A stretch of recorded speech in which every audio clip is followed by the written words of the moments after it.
രാഷ്ട്രീയത്തിൽ എതിർചേരികളുള്ളവർ ശത്രുക്കളാകുന്നതിൽ വലിയ അത്ഭുതമൊന്നുമില്ല. പക്ഷേ രാഷ്ട്രീയത്തിനപ്പുറം ബന്ധവൈര്യങ്ങളായി മരണം വരെ തുടരുന്ന ഒരു ശത്രുതയുണ്ട് ഇന്ത്യൻ രാഷ്ട്രീയത്തിൽ.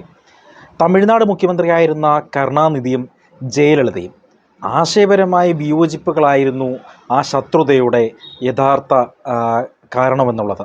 ദ്രാവിഡ രാഷ്ട്രീയത്തിലെ ഇരുണ്ട ദിനം ജയലളിതയും കരുണാനിധിയും തമ്മിലുള്ള പ്രശ്നങ്ങൾ ആദ്യമായി മറനീക്കി പുറത്തു വന്നത് 1989 മാർച്ച് 25-നാണ്.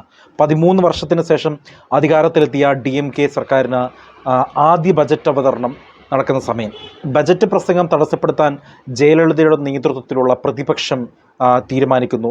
നിയമസഭയ്ക്കകത്ത് വലിയ രീതിയിൽ ബഹളം തീരുമാനിക്കുന്നു.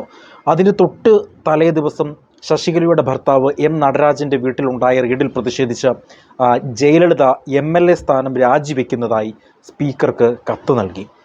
രാജി അംഗീകരിച്ച് സ്പീക്കർ വിജ്ഞാപനവും ഇറക്കി. പിന്നെ നിലപാട് മാറ്റിയ ജയലളിത സ്പീക്കറെ കൊണ്ട് വിജ്ഞാപനം പിൻവലിപ്പിച്ചു.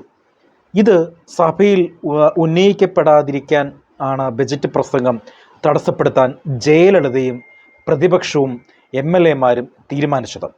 അത് പിന്നീട് വലിയ നാടകീയ സംഭവങ്ങൾക്കൊക്കെ വഴിവെച്ചു എന്നാണ് ചരിത്രം പറയുന്നത്.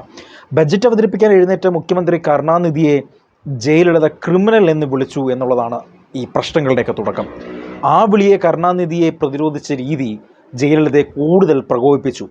MGR-നെതിരെ ജയലളിത എഴുതിയ കത്തും MLA സ്ഥാനം രാജിവെച്ച തീരുമാനവും കരുണാനിധിയിൽ സഭയിൽ ഉന്നയിച്ചു എന്നുള്ളതാണ് ഏറ്റവും പ്രധാനം. പ്രതിപക്ഷം നടുത്തളത്തിലിറങ്ങി കരുണാനിധിയുടെ കയ്യിൽ നിന്ന് ബജറ്റ് പ്രസംഗം പിടിച്ചു വാങ്ങാൻ ശ്രമിച്ചു. ഉന്തും തെള്ളുമായി DMK MLA-മാർ ജയലളിതയുടെ വലിച്ചു കീറി. സ്ത്രീകളെ ബഹുമാനിക്കാനറിയാത്ത DMK-ക്കൊപ്പം ഇനി ഈ സഭയിൽ ഇരിക്കില്ല, മുഖ്യമന്ത്രിയായി മാത്രമേ ഈ പടവുകൾ കയറൂ എന്ന് ജയലളിത അന്ന് പ്രഖ്യാപിച്ചു.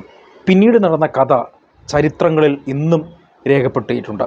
അഴിഞ്ഞ മുടിയും കീറിയ സാരിയുമായി പടികളിറങ്ങിയ ജയലളിതയുടെ ചിത്രം ADMK-യുടെയും ജയലളിതയുടെയും വിധി തന്നെ മാറ്റി എഴുതാൻ പോന്ന ഒന്നായിരുന്നു. ആ കഥ എന്താണെന്നല്ലേ, അത് നാളെ പറയാം.